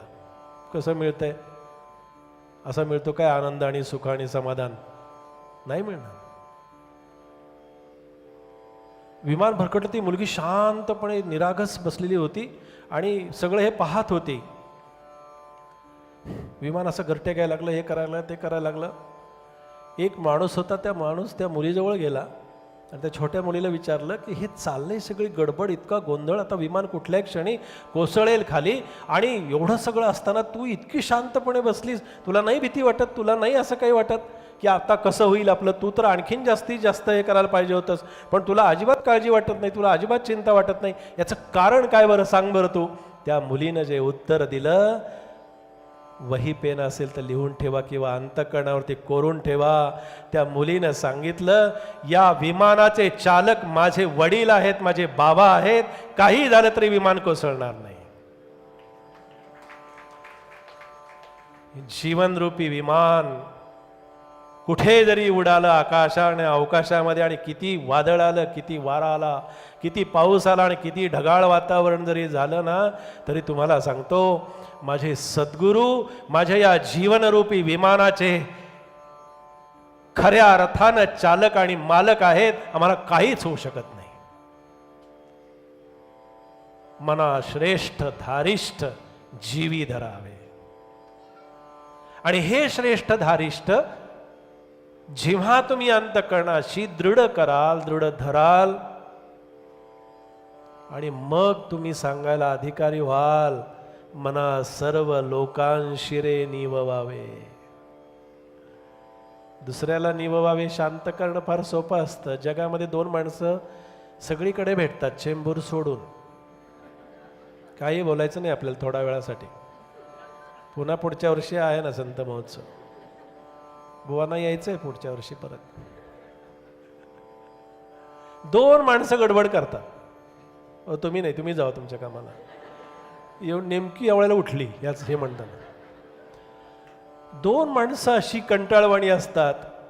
इथं बसलेल्यापैकी कोणी असेल तर राग मानू नका, मी काय तुमच्यासाठी बोलत नाही. दोन माणसं कंटाळवाणी, एक अतिशय बडबडणारी, तुम्ही नाही, आणि एक कमीत कमी ऐकून घेणारी. म्हणजे कमी ऐकायला येणारी म्हणत नाही, कमीत कमी ऐकून घेणारी आणि जास्तीत जास्त बडबडणारी. दोन माणसं फार कंटाळवाणी असतात. म्हणून तुम्हाला सांगतो, आपल्या जीवनामध्ये आनंद जर घ्यायचा असेल तर हे चिंतन सतत ठेवा. या चिंतनातून जा. दिवाळी येतेय, फराळाचं कराल, सगळं गोडधोड कराल. दिवाळी म्हणलं की मग कसं काय भाजी भाकरी करायची, काहीतरी गोडधोड केलं पाहिजे. काय पाठीमागचं शास्त्र आहे? दिवाळीमध्ये गोड करण्याचं शास्त्र असं आहे की या सणाच्या दिवशी तरी तू गोड खाऊन गोड बोलायला शिक जरा. गोड बोले असले म्हणजे गोड बोलतीलच असं नाही. तिळगुळ घ्या, दरवर्षी सांगावं लागतं. आणि काय करा, तुम्ही बोला. थोडंसं तुम्ही बोललात तरी चालेल, म्हणजे सगळे जागे आहेत, सगळे जागेवर आहेत, याचं मला कुठेतरी स्मरण राहील. जगामध्ये कसं असतं सांगू का, एक ज्ञान देणारी एक शक्ती आपल्या जगामध्ये वावरत असते. एक भक्ती देणारी असते, एक ज्ञान देणारी असते, एक वैराग्य देणारी असते. भक्ती देणारं शास्त्र आपल्याला माहिती असतं, ज्ञान देणारं शास्त्र माहिती असतं, वैराग्य देणारंही शास्त्र आहे तेही आपल्याला माहिती असतं. पण भक्ती, ज्ञान आणि वैराग्याच्या या शृंखलेवरती आम्ही जेव्हा उभा राहून त्या भगवंताचं चिंतन करायला जातो ना, आम्हाला दुःख मागितलं तरी सापडणार नाही आणि मिळणार नाही, आम्हाला सुखच मिळेल. म्हणून समर्थांचं चिंतन. समर्थ त्या काळामध्ये का समर्थांनी या सगळ्या गोष्टी सांगितल्या, समर्थांनी का सगळ्या या भक्ती प्रांतातल्या, शक्ती प्रांतातल्या सगळ्या शक्तीने मिळती राज्ये, युक्तीने यत्न होत असे, शक्ती युक्ती जये ठाई, तेथे श्रीमंत नंदते. शक्ती आणि युक्ती, भक्ती आणि शक्ती हे समर्थांनी एकत्र आणली आणि त्या भक्ती आणि शक्तीच्या जोरावरती हे साम्राज्य उभं केलं. म्हणून दासबोध वाचत असताना अंगावरती असे शहारे उभे राहतात. समर्थांनी हे सगळं जे लिहिलं केवळ ग्रंथ लिहायचा म्हणून लिहिलं नाही. केवळ दासबोध ग्रंथाची रचना करायची म्हणून त्यांनी केली नाही, मनोबोधाची रचना करायची म्हणून फक्त केली नाही, तर मनोबोध, दासबोध आणि आत्माराम हे समर्थ सांगतात, श्रीराम कृपेची वचने, रघुनाथ कृपेची वचने, तो हा दासबोध. मी लिहिलेलं नाही आहे. आणि आम्ही एखादं दिवाळी अंकासाठी दिलेलं काव्य 10 वेळेला र ट फ करत करत कसं तरी त्या संपादकांपर्यंत पोहोचवतो. केवढा मोठा ग्रंथराज दासबोध लिहिला. समर्थांचे किंवा संतांचे सगळे ग्रंथ, संत महोत्सव म्हणून आपल्याला मुद्दाम सांगतो, संतांच्या वाणीतून आणि संतांच्या ग्रंथांतून निर्माण झालेला प्रत्येक शब्द आणि प्रत्येक वाक्य ही परावाणीची आपल्याला प्रचिती देणारं एक सुंदर दर्शन असतं. परेतून निर्माण झालेलं असतं. परा पश्यंती मध्यमा आणि वैखरी. म्हणून ही नाव चाललेली आहे जगामध्ये, मायारूपी बाजारामध्ये. नाव पाण्यावरती चालते, पण नावेत पाणी आलं तर खडकाला अडकत नाही.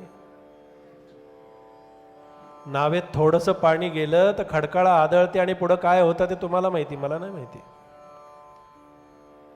नाव पाण्यावर चालणारी नाव, तिच्यामध्ये पाणी ती सहन करू नाही शकत. या जगाच्या मायारूपी बाजारामध्ये ही चाललेली आपली देहरूपी नाव आहे. हिच्यामध्ये विषय आणि विकल्प रूपी जर पाणी साठलं तर नाव केव्हा बुडेल आपल्याला कळणार सुद्धा नाही. म्हणून स्मरण अशासाठी ठेवायचं. एक 4 मद्यपान केलेले होते आणि त्यांना जायचं होतं पैल तीरावरती पलीकडे. त्यांनी पाहिलं कडेला नाव दिसते, चला झाली आपली सोय, केली म्हणाले, सोय झाली आपली, चला.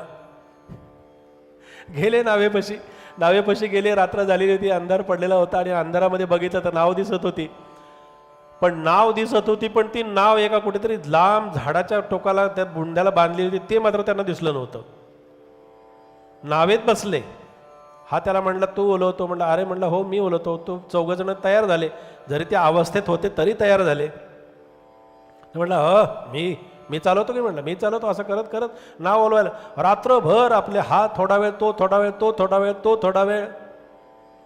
सकाळ झाली आणि पूर्ण शुद्धीवर आले तर बघतो तो नावही तिथे आणि तेही तिथेच.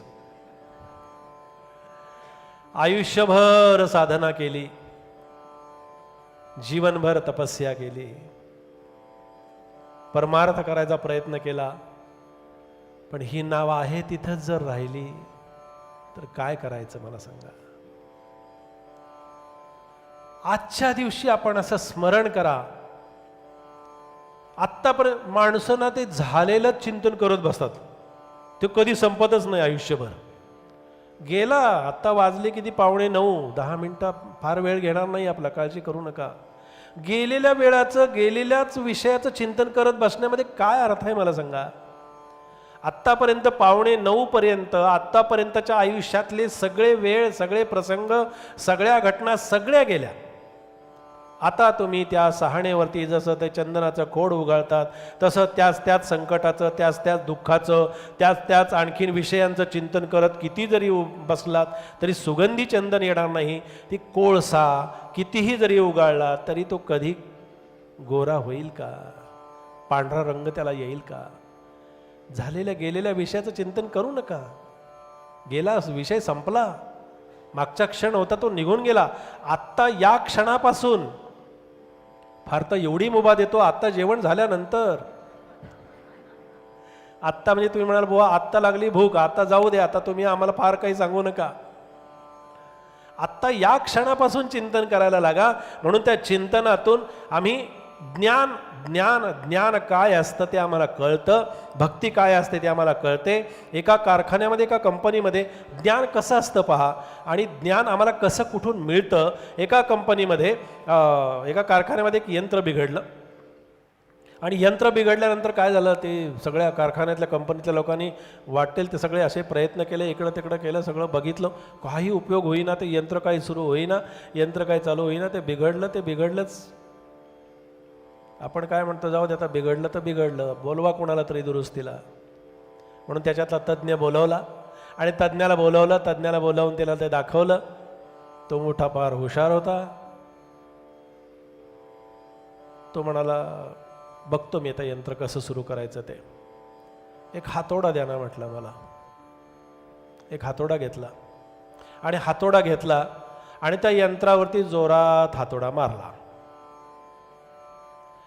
यंत्रावरती हातोडा मारल्याबरोबर यंत्र पहिल्यापेक्षा चांगलं चालायला लागलं. पहिलं जेवढं स्पीड घेत नव्हतं ते कॉम्प्युटर, ते जास्ती स्पीड घेतलं त्याने आणखीन. ते म्हणले अरे वा, ह्या हातोड्यात काहीतरी गंमत दिसते, यात काहीतरी जरा जादू दिसते म्हणाले. आणि एकच हातोडा मारला आणि एवढं सुरू झालं. 10 हातोडे मारले तर भोगा होईल त्याचा. एकच हातोडा मारला, झालं ना म्हणला सुरू. सगळ्यांना म्हणला चेक करा एकदा, ते बघून घ्या तुमचं काय असेल ते सगळं चेक करा. चेक सगळ्यांनी बघितलं, check check check check check. सगळं चेक झाल्यावर हा म्हणला माझा चेक. सगळं चेक करून झालं. म्हणलं आता चेक. ते म्हणले कितीचा? ते म्हणले 10,000 रुपयाचा. हातोडा एकच मारला, 10,000 रुपयाचा चेक.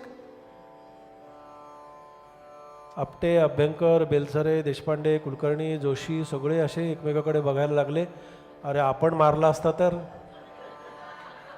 मग का नाही मारला? अभ्यंकर म्हणले मी मारला असता, मला तुम्ही सांगितलं नाही. बापट म्हणले मी ओळखलं होतं एक हातोडा इथं मारण्याची गरज आहे, तुम्ही मला मारू दिला नाही. देशपांडे आणि कुलकर्णी म्हणले नेहमीसारखे आम्ही आडवे पडलो तुमच्या.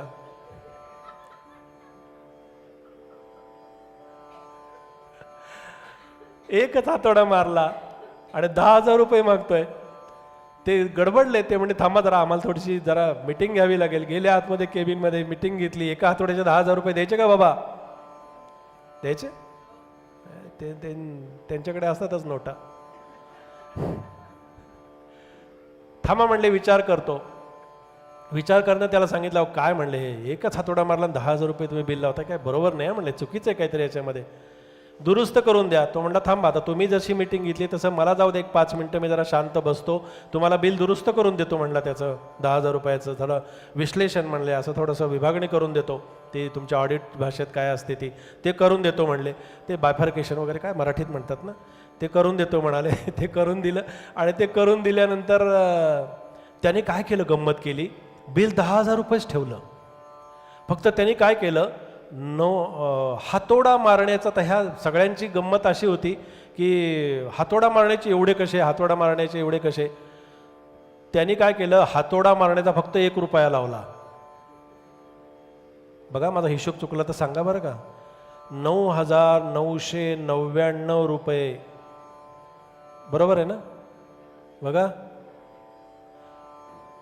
त्यांनी बिल असं लावलं की हे 1 रुपया त्यातला वजा करून बाकीचं बिल म्हणाले ज्या जागेवरती हातोडा मारायचा होता ती बरोबर जागा शोधण्याचे 9,999 रुपये. संत एकच हातोडा मारतात, पण तो असा एकच हातोडा मारतात की एका हातोड्यानं आपलं काम होऊन जातं. आणि ते जे बिल असतं ना, ते जे देणं असतं ना, ते एका हातोड्याचं नसतं. संत अशी जागा शोधतात आणि त्या जागेवरती बरोबर हातोडा मारतात. तुझं आहे तुझं पाशी, परी तू जागा चुकलाशी. त्याच्यासाठी जागं राहावं लागतं, त्याच्यासाठी काहीतरी आपल्याला करावं लागतं, त्याच्यासाठी ते चिंतन मांडावं लागतं. आणि ते चिंतन मांडत असताना आपल्याला समारोपाच्या दिशेनं आता वाटचाल करायची आहे. तर चिंतन करत असताना आपण या संत महोत्सवामध्ये या गोष्टीचं, या विषयाचं चिंतन करावं.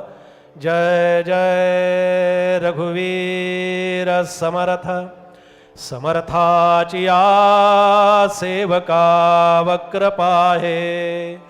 असा सर्व भूमंडळी कोण आहे, जयाची लीळा वर्णिती लोकतिनी. नुपेक्षी कदा रामदासाभिमानी. जय जय रघुवीर समर्थ. समर्थांच्या पादुका इथे आल्यात. एक 10 मिनिटामध्ये आपला विषय पूर्ण करतो, चालेल ना? हां, एक समारोप आपला पूर्ण करतो 10 मिनिटामध्ये. या जागा शोधण्याचं जे कार्य आहे, ते जागा शोधण्याचं कार्य आपण अखंडपणानं करत राहणं हे त्या साधनेची खरी किमया असते. त्या साधनेची ती खरी शक्ती असते. त्या साधनेचं ते खरं सामर्थ्य असतं. नाम घ्या, नाम घ्या सगळ्यांनी सांगितलं. नामस्मरणाचं चिंतन आपण या महोत्सवामध्ये पण अनेकांच्याकडून काल ऐकलं. कीर्तनामध्ये काल विषय तो ऐकला. नामानं काय होतं माहिती आहे का?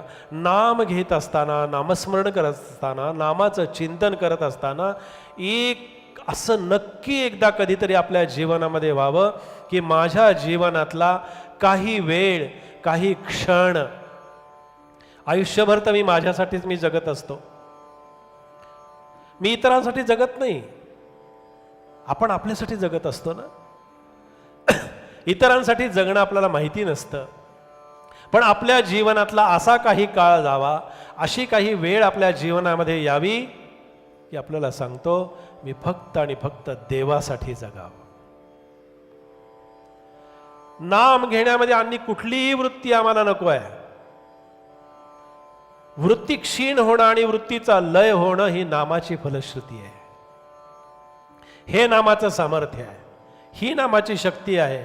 नामानं आमच्या इच्छा सगळ्या पूर्ण होतील की नाही मला माहीत नाही. नामानं आम्हाला जे हवं ते मिळेल की नाही मला माहीत नाही. नामानं आमच्यासारखी आमच्या घरातली सून आमच्या मनासारखं वागेल की नाही असा एखाद्याच्या मनामध्ये प्रश्न असेल तर त्याचं उत्तर मला सांगता येणार नाही. पण नामानं मी सुनेशी कसं वागावं हे तिला नक्की कळाल्याशिवाय राहणार नाही. हे नामाचं सामर्थ्य आहे. मी कसा आहे पहावे आपणासी आपण, या नाव ज्ञान. ही जर समर्थ ज्ञानाची व्याख्या करतात तर भक्ती रेव गरीयशी, भक्ती हीच सामर्थ्य संपन्न असणारी शक्ती आमच्यामध्ये आहे ना. आम्ही जे बोलत असतो, बोलणारे वक्ते असतात, बोलणारी शक्ती असते. ही बोलणारी शक्ती ही कुणी माणसाची शक्ती नसते. आपण शिवतरगळीमध्ये जातो, त्या धबधबा कोसळताना आपल्याला पाहताना एवढा आनंद होतो वृत्तीवरती, आणि तो धबधबा पाहूनच समर्थांच्या मुखातून त्यावेळेला शब्द बाहेर पडले होते, जन्म दुःखे जरा दुःखे नित्य दुःखे पुनः पुन्हा, संसार त्यागणे जाणे आनंद वनभुवनी. बुडाले सर्वही पापी हिंदुस्थान बळावले, अभक्तांचा क्षयो झाला आनंद वनभुवनी. उदंड दाहले पाणी स्नान संध्या करावया, जप तप अनुष्ठाने आनंद वनभुवनी. त्या धबधब्याकडे बघताना समर्थांची ही स्फूर्ती जागी झाली, आणि दासबोधाचा ग्रंथ हा समर्थांच्या त्या धबधबत्या वाणीतून निर्माण झाला. आणि तो शिवथर घडीमध्ये ग्रंथराज दासबोधाची निर्मिती झाली. घडीमध्ये ती निर्मिती झाली. आज सुद्धा त्या दासबोधातलं तत्वज्ञान त्या शिवतर घडीतल्या धबधब्यापेक्षा कितीतरी हजार पटीनं आमच्या अंतःकरणातला भक्तीचा धबधबा आम्हाला दाखवून देत असतो. म्हणून भक्ती पाहिजे. काल आपण पाहिलं की विज्ञान विज्ञान विज्ञान, अनेक लोक विज्ञानाचे हे करतात, विज्ञानाचा वाहवा करतात. विज्ञान आहे ना, विज्ञान मानत नाही असं मी म्हणत नाही. विज्ञान आहेच आहे, विज्ञानाचा शोध महत्वाचा आहे, विज्ञानाचं पण विज्ञान हे आमच्या अध्यात्माच्याच पावलाशी आहे एवढं लक्षात ठेवा. फूल निर्माण झालं, शोध लागेल ना, त्या फुलाचा शोध लागेल, फळांचा शोध लागेल. मला सांगा, विज्ञानानं फुलांचा शोध लावला, फळांचा शोध लावला, सगळ्या वस्तूंचा शोध लावला, सगळ्याचा शोध लावला, पण त्या देवगडच्या हापूस आंब्यामध्ये निर्माण होणाऱ्या रसाचा शोध विज्ञानानं लावलाय का? लावलाय? त्या आंब्यामध्ये गोडी कशी निर्माण होती विज्ञानाच्या बापालाही कळणार नाही. आंब्याचा शोध लागेल ना, जाईल परदेशात, ते इकडचं तिकडे जातं, तिकडचं इकडे येतं, सगळं काही होतं. फूल निर्माण केलं भगवंतानी, हे निर्माण केलं भगवंतानीच. विज्ञान निर्माण केलेली फुलं आहेत बाजारात भरपूर, घ्या जाता जाता, दिवाळीला किती पाहिजे तेवढी घ्या.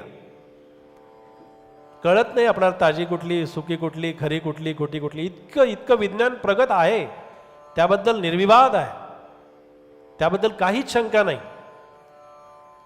फुलासारखं फूल विज्ञानाने निर्माण केलं, पण फुलातला मकरंद आणि फुलातला सुगंध आणि फुलातला रंग विज्ञानाला निर्माण करता आला नाही, आणि तो करता येणारही नाही. इतकं आमचं ठाम मत आहे. म्हणून समर्थांची पावलं, म्हणून हा संत महोत्सव, म्हणून या सगळ्या जीवनाकडे बघण्याची दृष्टी आणि दिशा बदलण्याचं सामर्थ्य जर संत विचारांच्या मध्ये आहे. आम्ही प्रपंच करायचं आहे ना, कोणी सांगितलं प्रपंच सुखनैव करावा, परी काही परमार्थ वाढवावा ना बाबा. परमार्थ अवघाची बुडवावी हित नव्हे. मनासारखी सुंदराती अनन्या, मनासारखे पुत्र जामात कन्या, समर्थांनी सांगितलं ना. सगळं काही आहे, पण ते म्हणाले हे सगळं असलं तरी समर्थांनी पुन्हा आपला तो शेरा मारायचा तो मारला. वृथा क्षीण संसार करीती काय हो रडाया. माहिती असतं पण म्हणायची कुठं तयारी आहे. विद्यार्थ्यांना काय माहित नाही काय शब्द हा माहिती आहे पण कुठं म्हटल्या. वृथा क्षीण संसार करीती रडाया. रडका संसार करायला नाही सांगितला. प्रपंच प्रपंच म्हणजे जन्माला आलेल्या जीवाला जन्माला आल्या क्षणापासून त्याच्या पाठीमागे लागलेली उपाधी म्हणजे प्रपंच आहे. आजपासून असं बघा प्रपंचाकडे, म्हणजे प्रपंचाचं दुःख होणारच नाही. आणि ही वृत्ती जेव्हा संपेल, हा जीवाच्या पाठीमागे लागलेला उपाधी कशी संपेल, उपाधी कुठे आपल्याला ती संपवता येईल. उपाधीचा नाश होत नाही, उपाधी संपवता येत नाही, उपाधी कधीही संपणार नाही. पण उपाधी काय करते ते माहिती झाल्यानंतर त्या उपाधीचा लय होतो. त्या उपाधीतून बाहेर पडण्याची शक्ती आणि सामर्थ्य आम्हाला संत कृपेनं मिळत असतं. उपाधी देहे बुद्धी ते वाढविते. पण पुढे काय म्हटलं समर्थांनी, परी सज्जना केवी बाधू शकेते.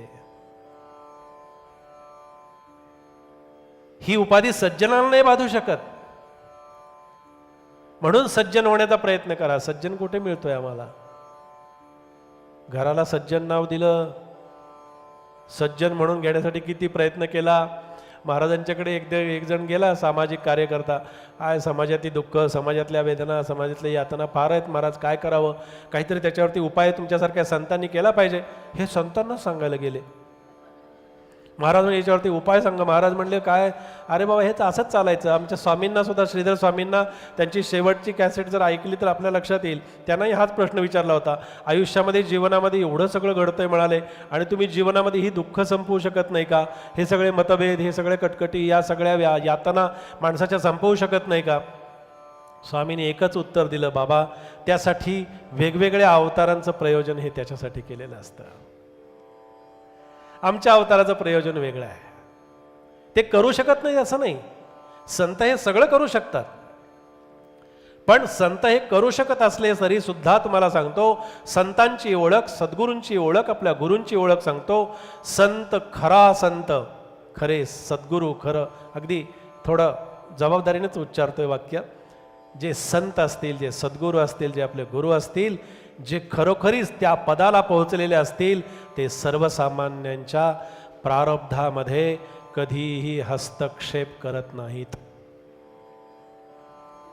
त्याच्या पुढे जाऊन मी असं वाक्य ऐकलंय, वाचलंय, की जे संत, ज्या संतांच्या जीवनामध्ये, बरं का दामोदर बुवा, ज्या संतांच्या जीवनामध्ये असे खडतर प्रसंग येतात आणि आलेले असतात, किंवा पुढच्या भविष्यात त्या संतांच्या प्रारब्धामध्ये असे खडतर काही योग लिहिलेले असतात, तेच संत दुसऱ्याच्या प्रारब्धामध्ये हस्तक्षेप करतात, असं वाक्य मी वाचलेलं आहे. म्हणून प्रारब्ध हा आपण स्वतः भोगण्याचा विषय आहे. महाराज आमचे सांगतात, स्वामी सांगायचे, बाळा तुला जे यातना होत आहेत ना, फार चांगली गोष्ट आहे रे. असं म्हणलं की आम्हाला वाईट वाटायचं. तुला दुःख आहे ना, खूप चांगलं आहे रे. का बरं? दुःख, यातना, वेदना खूप चांगल्या आहेत, खूप छान आहे, खूप सुंदर आहे. स्वामी फार गोड भाषेत सांगायचे, तुझ्यावरती संकट येते, तुला दुःख होतंय, तुला यातना होत आहेत, तुला लोक बोलतायत, तुला लोक नाव ठेवतायत, तुझी लोक निंदा करतायत, तुझी लोक टीका करतायत ना, याचा अर्थ परमेश्वराचं तुझ्याचकडे बारीक लक्ष आहे. हे नक्की समजावं आपण. एक शेतकरी होता, आणि त्याचं काय झालं की विहीर होती त्याच्या शेतामध्ये, आणि शेतामध्ये विहीर होती तर गाढव चरत होतं. हिरवा चारा पाहत पाहत पाहत ते गाढव हिरव्या चाऱ्याच्या आमिषानं त्या विहिरीजवळ गेलं. आणि विहिरीजवळ गेलं तर पुढे पुढे जिथे अशी खडतर जागा बघा तुम्ही, डोंगरावर जा, कड्यावर जा, विहिरीच्या काठी जा, कुठेतरी असं जा जिथं माणूस पोचू शकत नाही ना, तिथं चांगली फळं, चांगलं काहीतरी वस्तू, बरोबर ना ताई? हे सगळं असतं, अशा ठिकाणीच असतं. एखादं आम्ही डोंगरावर असताना पाहायचो ना की करवंदाची जाळी, जिथे हात आम्हाला नाहीच जाऊ शकणार तिथं मस्त असे करवंद. ते गाढव चरत चरत चरत हिरव्या गार चाऱ्याच्या आमिषाने त्या विहिरीजवळ गेलं आणि पुढे पुढे जातंय, त्याच्या लक्षात आलं नाही. शेवटी ते काय होतं, बोला बोला पटकन, कोण होतं, काय हे, कोण होतं? हे बरं झालं सांगितलं, आता बरं वाटलं मला, मी कशाला म्हणू उगीच. चाऱ्याच्या आमिषाने पुढे गेलं आणि त्या विहिरीच्या काठावर गेलं आणि धापकन त्या विहिरीत पडलं. विहिरीत पडल्यानंतर एक दिवस झाले, आता त्या खोल पडलेल्या विहिरीत गाढवाला बाहेर काढायचं कसं हो? एक दिवस झाले, 2 दिवस झाले, 3 दिवस झाले, शेतकरी विचारत पडला आणि म्हणला त्या शेतकऱ्यांनी आपलं मनानेच ठरवलं. आता 3-4 दिवस झाले गाढव विहिरीत पडलं. बरं, दुष्काळी भाग होता, काही नव्हतं, त्या विहिरीमध्ये पाणी बिणी काही नव्हतं बरं का, कोरड्या पट्ट विहिरी, दुष्काळी भाग असल्यामुळं ते विहिरीत पडला. आता म्हणला कुठलं काय शक्य आहे एवढ्या खोल विहिरीतून गाढव काढायचं, आणि 3-4 दिवस झालेत, आता काय गाढव जिवंत राहणं शक्य आहे म्हटलं, अजिबात शक्य नाही. ते शेतकऱ्याने विचार केला, त्यापेक्षा आता असं करू म्हणला, ते गाढवाला आता उगीच बाहेर काढणं तर काही शक्य नाही, कुठं लावणार क्रेन, काय करणार ते गाढवाला, म्हणजे गाढवाला बाहेर काढणं म्हणजे फार अवघड गोष्ट आहे हो सगळ्या याच्यातनं.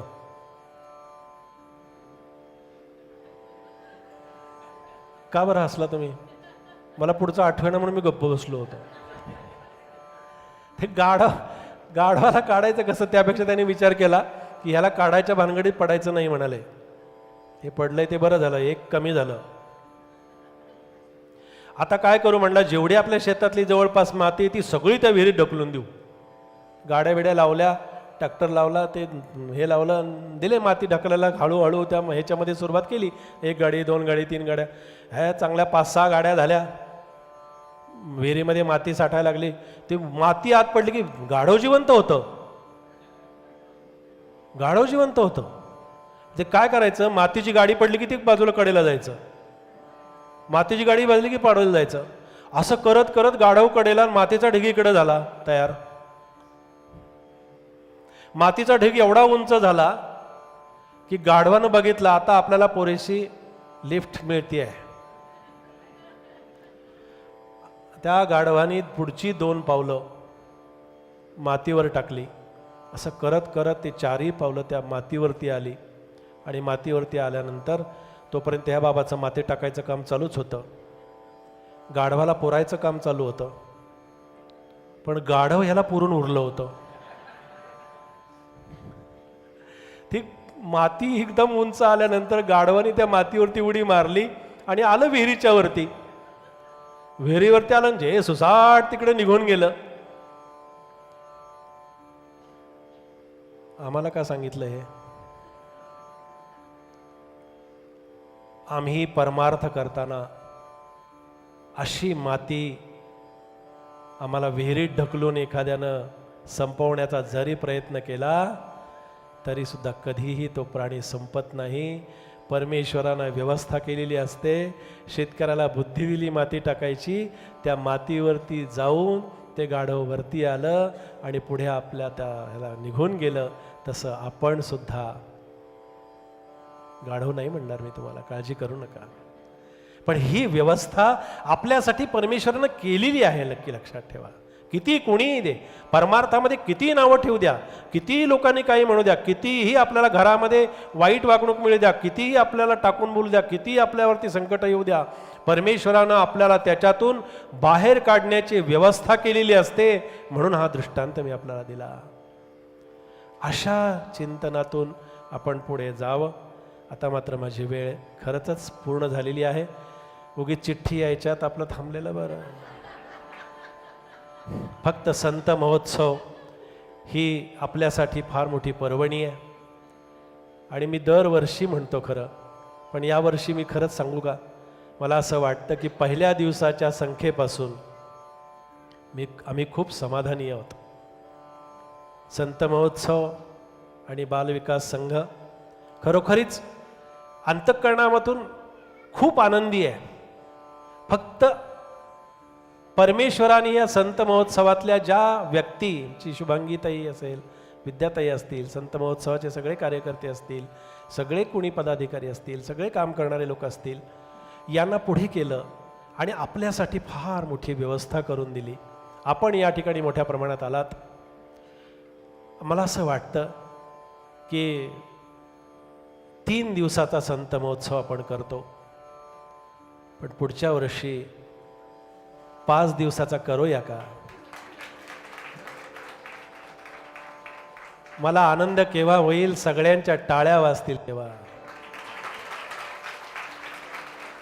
टाळी वाजवली, टाळी वाजवावी, गुढी उभारावी, वाटती चालावी पंढरीची. खरंच करूया. आणि पुढच्या वेळेला एक तर कार्यक्रम नक्की झालाय आपला, विवेकानंद तर नक्की झालेत, आणखीन छान छान कार्यक्रम ठरवू. आणि तुम्ही जसं टाळ्या वाजून 5 दिवसाचं मान्य केलं, तसं मी माझ्याकडून आपल्याला एक फक्त शब्द देतो किंवा थोडंसं असं सांगू इच्छितो की चांगल्यात चांगले कार्यक्रम आम्ही सगळे बसून नक्की कार्यक्रम, आमचे कराडकर आहेत, खूप छान त्यांचा अभ्यास आहे, चिंतन आहे, आम्ही एक त्यात चांगली बैठक घेऊ आणि चांगले कार्यक्रम 5 दिवस आपल्याला इथे देऊ. पण थोडा खिसा गरम राहू द्या.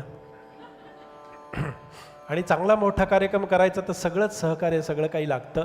तसं आपण सगळ्यांचं सहकार्य याच्याशी आपण नक्की ठेवा. आणि पुढच्या वर्षी 5 दिवसांचा संत महोत्सव, आता 9वं वर्ष आहे ना, 10, 11 आणि 12 तपःपूर्तीसाठी 3 वर्ष अजून आवश्यक आहे. तर 3 वर्ष आपण 5 दिवसांचा संत महोत्सव करून 12 वर्षाचा प्रचंड अशा प्रकारचा मोठा गांधी मैदानावरती आपण संत महोत्सव करू.